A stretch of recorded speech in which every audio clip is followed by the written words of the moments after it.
हिन हफ़्ते असां बदलाव जे बारे में ॻाल्हाईंदासीं। मां कोई मौत करण वारे शीर्षक जे बारे में सोचण जी कोशिश नथी कयां, पर आख़िरकार मां इहो सोचियो कि असांखे बदलाव करणो आहे। मां हिन जे बारे में ॻाल्हाइण वारी आहियां, बदलाव, ऐं पोइ ज़रूरी आहे कि उहो बदलाव करणो आहे। इहो ज़रूरी आहे। मूंखे ईअं लॻंदो आहे कि प्रभु असां सां गॾु आहिनि। उहो असां सां हमेशह ई हूंदो आहे। हिन करे मां सभिनीनि खां पहिरीं मां तव्हां सां बदलाव जे बारे में ॻाल्हाईंदसि, मन जे बदलाव जे बारे में, छाकाणि तव्हांजे जीवन में कॾहिं बि कुझु न थींदो रहंदो आहे। असांखे हमेशह इहो ई करिणो आहे, बदलाव खपे, पर असां उहो ई पुराणे तरीक़नि सां सोचींदा आहियूं, जीअं हमेशह सोचींदा रहंदा आहियूं, जीअं हमेशह कंदा रहंदा आहियूं। इहो नामुमकिन न आहे। तव्हां पुराणे तरीक़े सां कमु कयो था ऐं अॻियां नतीजो हुनजो मिले थो। आमीन। असां अक्सर इहो चाहींदा आहियूं कि माण्हू जो बदलाव थिए, सॼी दुनिया बदिले। असांखे कॾहिं बदलाव जी ज़रूरत हूंदी आहे, शायदि असांखे बदलाव करण जी ज़रूरत आहे। असां चाहियूं था कि कोई ॿियो कुझु बदलाव करे, पर असांखे इहो ख़्यालु न हूंदो आहे कि उहो ॿियो कोई असां ई हूंदा आहियूं, असांखे ज़रूरत आहे। आमीन। असां तव्हांखे उन आराम जे बारे में ॿाहिरि कढंदासीं जंहिंमें तव्हां रहंदा आहियो, हुनखे बि ॿाहिरि कढंदासीं। जेकी तकलीफ़ूं तव्हां सहन कंदा आहियो, ऐं सम्झाईंदा आहियूं कि अगरि तव्हां पंहिंजे जीवन में नाख़ुशि आहियो त हिन जो कारण इहो आहे कि तव्हां हिन खे बदलाव ज़रूरी आहे, पर तव्हांखे बदिलणु हुनखे वधीक करिणो पवंदो आहे जेतिरो तव्हां सम्झो था। आमीन। एतिरी दिलचस्पी ॾेखारण लाइ। जेसिताईं तव्हां पंहिंजो मन न बदिलींदा त कुझु न बदिलंदो। तव्हांजो मन न बदिलंदो, तव्हांजी ज़िंदगी भर ईअं ई हलंदो रहंदो। नियम, हमेशह नियम। प्रभु मूंखे हमेशह इहो ई चवंदा आहिनि कि महिनत खां कॾहिं बि न ॾकणु खपे। पंहिंजो हर वीचार ते क़ाबू करणु खपे जॉयस, ऐं तोखे ख़बर अथई हर हिकु अखर घड़ी घड़ी मुंहिंजो ध्यानु मोहित कंदो आहे, जंहिंजे करे इहो ॿुधी करे घणा ई दफ़ा असां सोचींदा आहियूं कि हर ॻाल्हि ठीकु आहे, उन खां पोइ उहो हमेशह सही हूंदी आहे। प्रभु असांखे करण जी उमेद कंदा आहिनि, पवित्र आत्मा खे असांजे अंदरि विझंदा आहिनि। जेकी ग़लति सोचींदा आहिनि उहो असांखे ॿुधाईंदा आहिनि, जीअं असांखे ख़बर पए कि असां ग़लति था सोचियूं। प्रभु असां सां गॾु हूंदा आहिनि। येशू भले ई असांखे जेको बि ॾियण लाइ गुज़रिया हुया, ध्यानु ॾिजो, भले ई कारण जेको बि हुयो, येशू असां लाइ मरिया हुया, असांजे सुठे लाइ मरिया हुया, पंहिंजो पाण मुआफ़ित थिया हुया। जॉन 10:10 में इन करे इहो आयो आहे कि तव्हां सभु पापनि खां मुक्ति मिले, तव्हांखे तव्हांजी ज़िंदगीअ में जेतिरी मुश्किलूं आहिनि उन मां तव्हांखे जीअण जी ख़ुशी मिले।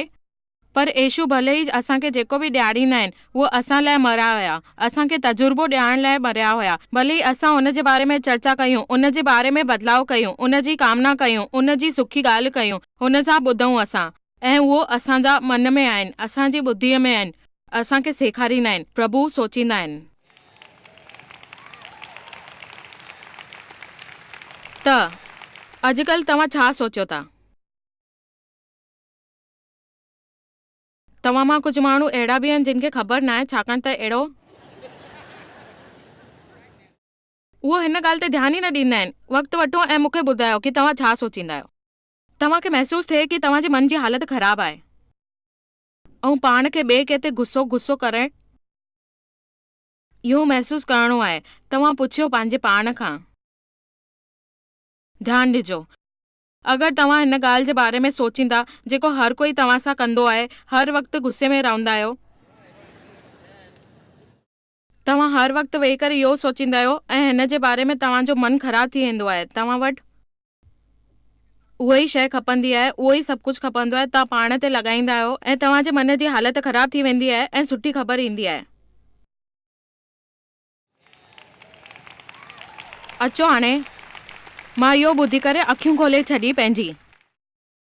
मां 16 सालनि ताईं गिरजे वेंदी हुयमि, पर मूंखे कॾहिं बि मां पंहिंजे सोचण जे तरीक़े जे बारे में कुझु करे सघां थी। मूंखे ख़बर हुई, अरे हाणे मां इहो ख़्यालु कीअं क़ाबू कयां। ॾिसो, जॾहिं मां सुबुह जो उथां मूंखे इहो ख़्यालु अचे मां नाउमीद आहियां, पोइ मां हुन जी आज्ञा मञींदी आहियां। उहे सॼो ॾींहुं नाउमीद थींदा आहिनि, पर असांखे इहो यादि रखणो आहे कि प्रभु असां सां गॾु हूंदा आहिनि।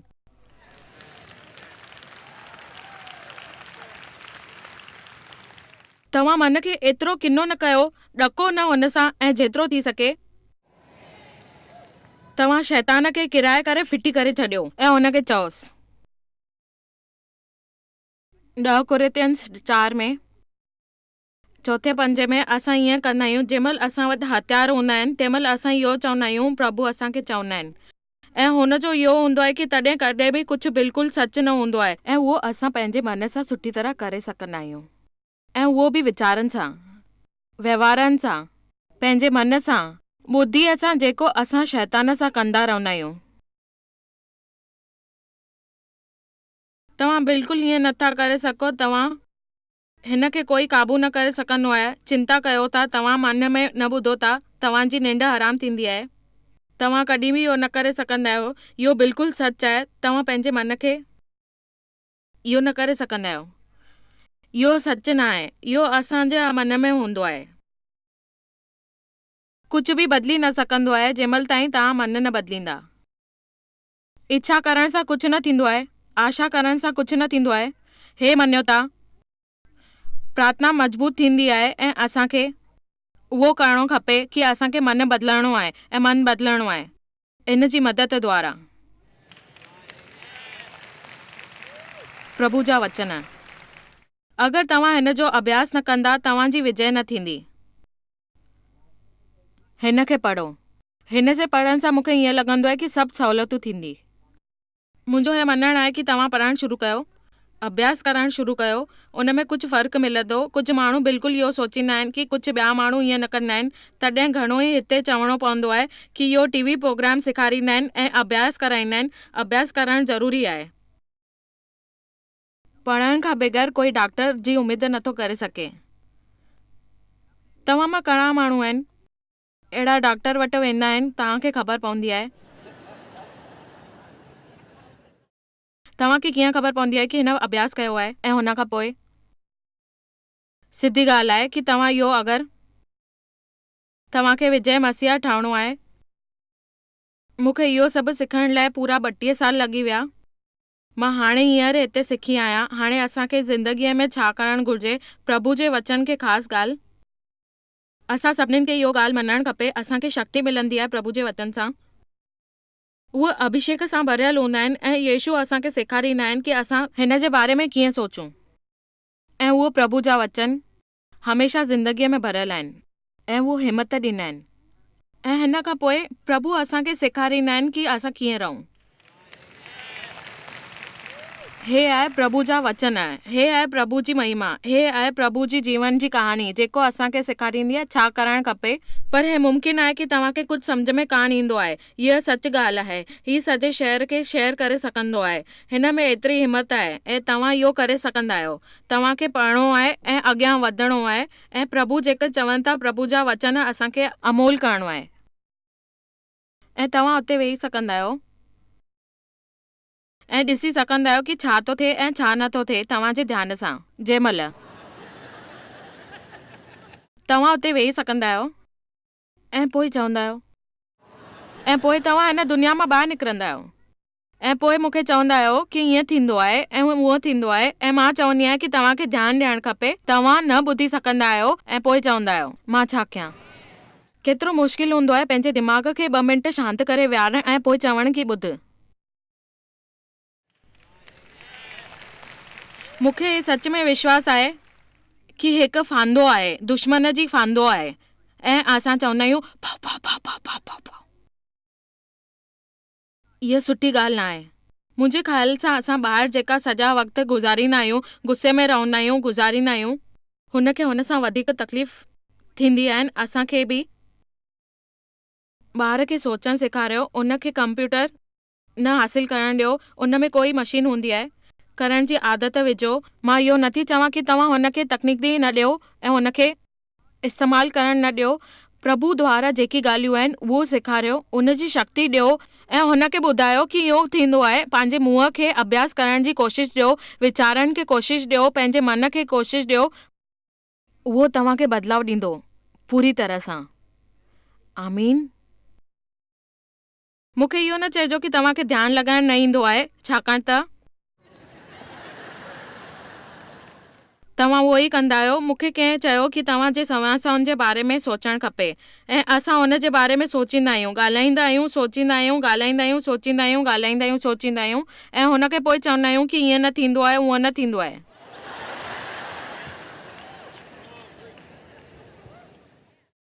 रोमियो 12:2 में ऐं इन संसार खे संदेश न ठहो, पाण खे पंहिंजो रस्ते ते खोलियो ऐं रिवाजनि खे पुठियां रखो, कान ॾिसो ऐं चओ। सिर ते रहण वारा मसीहा बि हूंदा आहिनि जेका हफ़्ते में हिकु ॾींहुं गिरजे में वेंदा आहिनि ऐं बाक़ी जो सॼो हफ़्तो दुनिया में चवंदा आहिनि। पर तव्हांजी ॿुधी नथी थिए। मां चवां थी चाल चलण बदिली कयो ऐं पोइ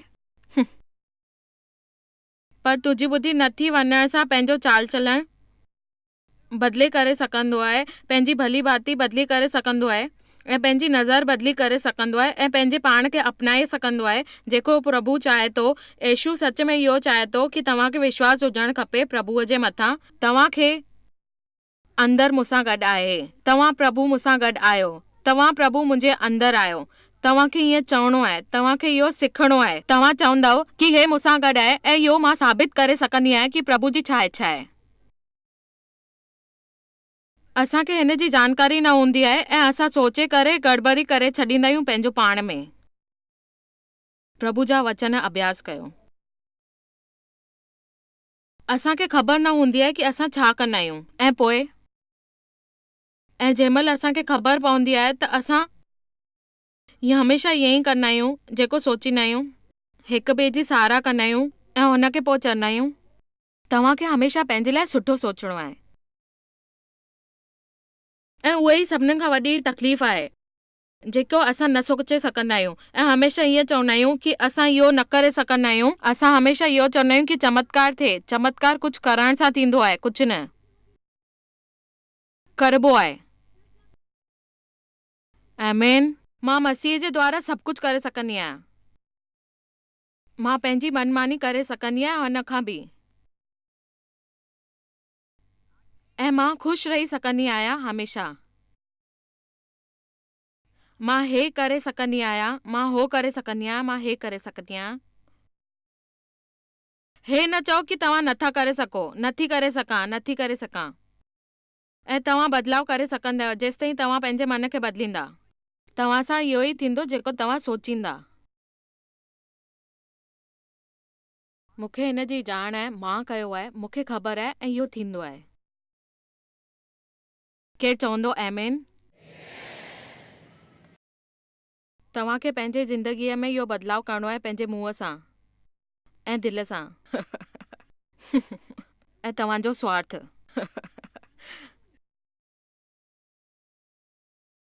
इफिसियो 4:22 ते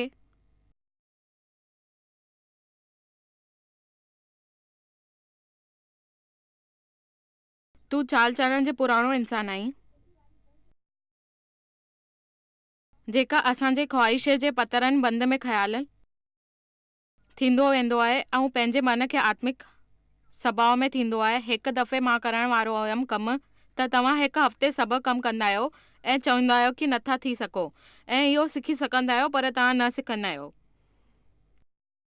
सुठो थींदो अगरि तव्हां इहो चवंदा कि असांखे हर ॾींहुं पंहिंजे मन जे मुताबिक़ करणो आहे, ठहण जी ज़रूरत आहे। घणेई अहिड़ा माण्हू आहिनि जे सोचींदा हूंदा आहिनि कि जिन खे पंहिंजे मन मुताबिक़ बदिलाव करणो पवंदो आहे ऐं हिन करे घणा माण्हू हे आहिनि जेका क़बूल कंदा आहिनि कि इहो थियणु खपे। घणा माण्हू सच में क़बूल कंदा आहिनि कि हिन जी ज़रूरत आहे, हिन खां सभिनीनि खे बदिलाव करणो आहे। अचो ॾिसी असांजे करण ते छा थींदो। आयात 4:24 में ऐं असां मनुष्यत खे जॾहिं मां हिन ते गौर थी कयां ऐं उहो मूंखे ॿुधाए थो कि इहो करणु खपे असांखे ऐं 22 में लिखियलु आहे कि असांखे पतरनि सां असांखे हर व्यवहार करणु शुरू करणो आहे। प्रभु चाहे थो कि करण तरीक़े सां लगातार पंहिंजो मन ऐं स्वभाव ठाहे रखो ऐं पंहिंजे मन खे हमेशह काबू में रखो। हिन करे ईअं थींदो आहे हमेशह ऐं ईअं थींदो आहे कि मां हिते वञा थी पर मूंखे हुते वञण जी इच्छा आहे, हुते पहुचण जो हिकु तरीक़ो आहे ऐं मां हिते वञण करे गुज़रां थी अगरि मां अहिड़ी मसीह आहियां जेकी व्यवहार करणु चाहे थी जीअं मसीहा चाहे थो मां कयां, पर पोइ बि उन खां पुराणे तरीक़े सां व्यवहार कंदी रहां जीअं मूंखे ख़बर आहे मूंखे न करणु खपे, तॾहिं मां तरीक़े सां बदिली करे सघंदी आहियां जेको मां करे सघंदी आहियां ऐं प्रभु चाहे थो कि मां कयां ऐं उहो थींदो ई रहंदो। प्रभु मूंसां गॾु आहे, प्रभु मूंसां गॾु आहे ऐं ईअं थींदो आहे कि इहो हुननि जो ई वचन आहे। हुनखे ख़बर आहे असांजा वीचार। हर हिकु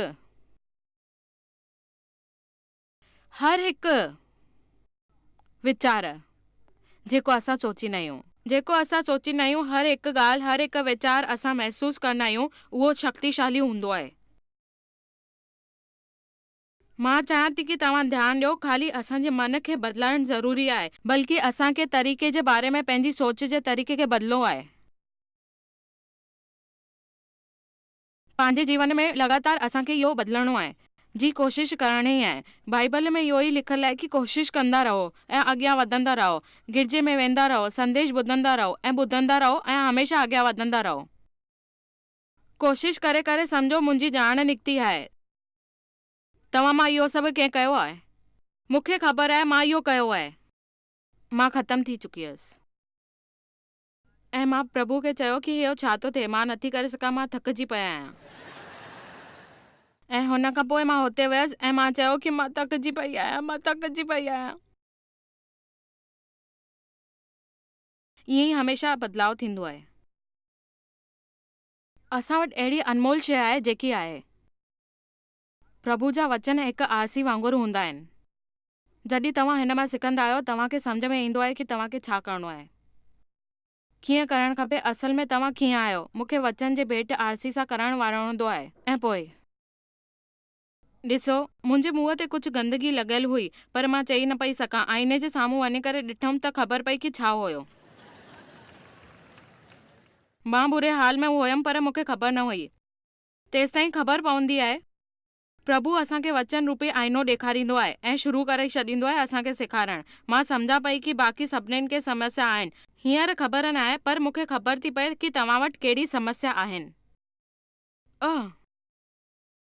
मूंखे ख़बर न हुई हुन में आरसी आहे। नासमझ न ठहो त पहिरीं कमु इहो करणो आहे, हे सम्झणो आहे कि जेको तव्हांखे करणो आहे उहो ग़लति आहे।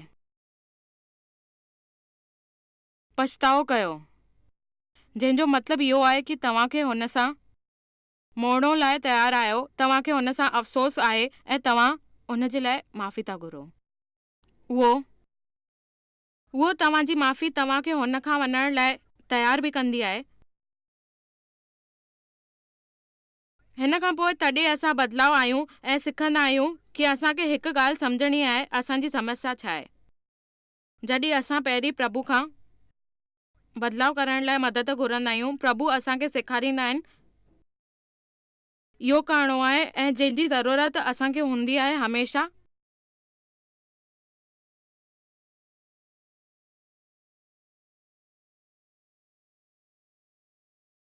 हुन पक्ष में अभ्यास करणु ज़रूरी हूंदो आहे, उन जा वचन बदिलणु ज़रूरी हूंदा आहिनि। हिन करे अगरि मूं में गुस्सो आहे त मूंखे गुस्से जे बारे में अभ्यास करणो आहे। अगरि मां माफ़ु करां ऐं मूंखे मुश्किल थींदी आहे माफ़ी करण में, मूंखे इहो सिखणो आहे कि माफ़ु कीअं करणु खपे, अभ्यास कयां। अगरि तव्हां इहो नथा करे सघो, बैंडेड लॻाए छॾियो। हे तव्हांजे जीवन जो दवा जो दॿो आहे। प्रभु जा वचन ऐं दवा आहे हीअ तव्हांजे जीवन जी। तव्हां हिन खे पंहिंजे जीवन ते तंदुरुस्त करे सघंदा आहियो, तव्हां हिन खे हमेशा गॾु रखी सघंदा आहियो। अगरि कोई तव्हांजो दिलि दुखाए थो ऐं तव्हां हुनजो सिर कटणु चाहियो था, तव्हांखे ख़बर न आहे कि तव्हांखे अॻिले ॾींहुं वरी कम ते वञिणो आहे ऐं हुनखे माफ़ु कंदासीं त हुन सां सुठो व्यवहार न थींदो ऐं तव्हां सोचींदा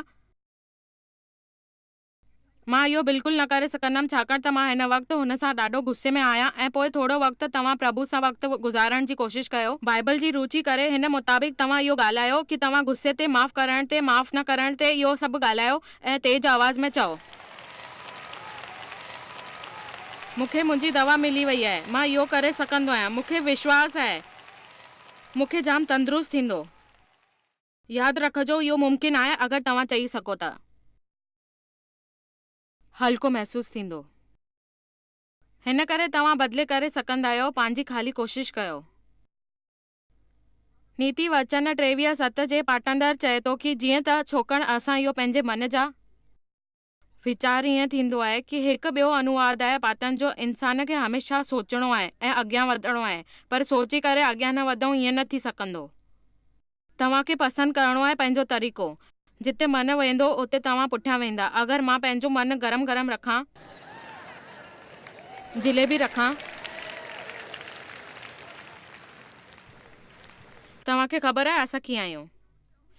उहो असां कंदासीं जेको करणो आहे। हे चवणु असां जेको बि कयूं था असांखे ख़बर आहे उहो मां कंदसि। असां लाइ छा ज़रूरी आहे इहो ॼाणणो आहे।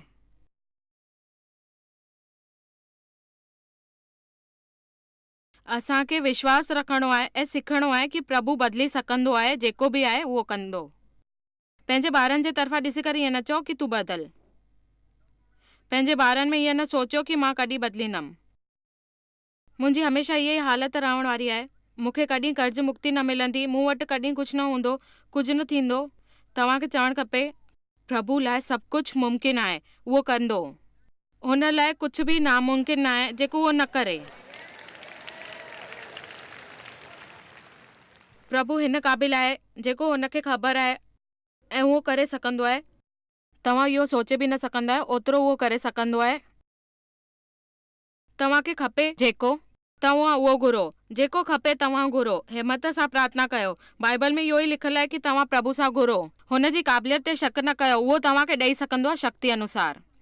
तव्हांखे ख़बर आहे कि उहो केतिरो शक्तिशाली आहे, कुझु बदिलण वारो न आहे। हिमत करे वॾी शयूं घुरो ऐं चओसि प्रभु मूंखे मुमकिन आहे कि तव्हां इहो मूंखे ॾींदा। प्रभु मूंसां गॾु रहो। प्रभु मुंहिंजे हथ में अची करे बदिलाव न कयो।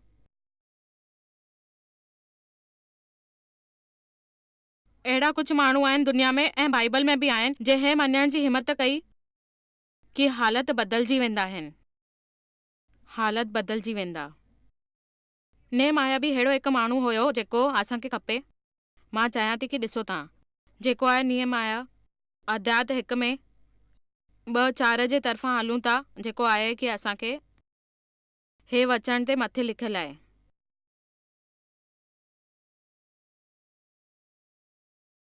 हुन जो देश बुरे हाल में हुयो। हुतां जी भितूं किरी पयूं हुयूं, जेको मतिलबु आहे कि हुन वटि दुश्मन खां बचण लाइ कुझु बि न हुयो ऐं जाते सिखंदा हुया हुतां जो जाम बुरो हाल हूंदो हुयो। तॾहिं बि हुननि विश्वास रखियो। आयत 2-4 पढ़ूं था। तॾहिं हुननि जे नाले जी मूंसां हिकु भाउ हुई। युद्ध में जेको बि थियो हुयो, कुझु माण्हू आया हुया। तॾहिं मां हुननि खां इहो पुछियो कि बचियल युद्धनि जे बारे में जेका ॿुधाइनि पिया कि इहो ॿियनि जे यरूशलेम जे बारे में पुछियो।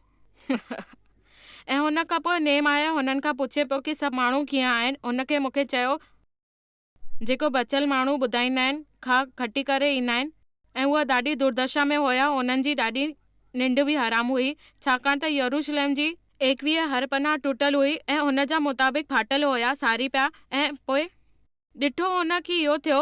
उहो ॿुधायो कि तव्हांखे जवाबु ॾियणो पवंदो। तव्हांखे हिन जे बारे में कुझु न कुझु चवणो पवंदो ऐं उहो चवणो पवंदो। के माण्हू चवनि पिया कि हुनखे प्रार्थना करणु खपे, हुनखे ठीकु करणु खपे, पर तव्हांखे होशियारु रहणो आहे कि तव्हांखे कंहिंजे बारे में प्रार्थना करणो आहे, छाकाणि कि तव्हां प्रभु खे इहो चवंदा आहियो। त मुमकिन आहे कि तव्हांजे द्वारा उहो ठीकु थी वञे। अगरि तव्हां प्रभु खे चओ था कि कंहिंखे तव्हां ठीकु कयो त हुन जे द्वारा तव्हां बि ठीकु थी सघंदा आहियो। हुन जो स्वार्थ आहे। मां चवां थी कि तव्हां हिन खां वधीक ख़ुशि थियो। मूंखे प्रभु पिछले साल इहो पुछियो हुयो, मां नथो करे सघां कोई बि शइ प्रार्थना करे जेकी तव्हां पूरी करे सघंदा आहियो। इन करे मां चवां थी हमेशह हुन जो नतीजो हूंदो आहे जेको तव्हां कंदा आहियो ऐं उहो थींदो रहंदो आहे ऐं तव्हांखे सिखणो पवंदो आहे कि तव्हांखे छा करणु खपे। असांखे पाण में बदलाव करणु जाम ज़रूरी आहे। असांजो जीवन बदिलण खां पहिरीं अगरि असां पंहिंजो मन न सुधारियूं ऐं हिन खां पहिरीं जीवन में सुधारो न ईंदो जेको बि आहे। फिलिपिन्स 4:8 में हिकु सच में मस्त वचन आहे ऐं लिखियलु आहे कि निधन प्यारा भाउरो, जेकी जेकी ॻाल्हियूं सच आहिनि, जेकी जेकी ॻाल्हियूं आवरण आहिनि ऐं जेकी ॻाल्हियूं आबरू वारियूं आहिनि, जेकी ॻाल्हियूं मुताबिक़ आहिनि ऐं जेकी पवित्र आहिनि, जेकी बि ॻाल्हियूं आहिनि तव्हां शानदार आहिनि ऐं जेकी ॻाल्हियूं मन भावी आहिनि उहे जाम सुठियूं आहिनि, जेकी ॻाल्हियूं ऐं सद्गुण ऐं तारीफ़ जे लाइक़ु आहे, हिन ते ध्यानु लॻाइणो आहे।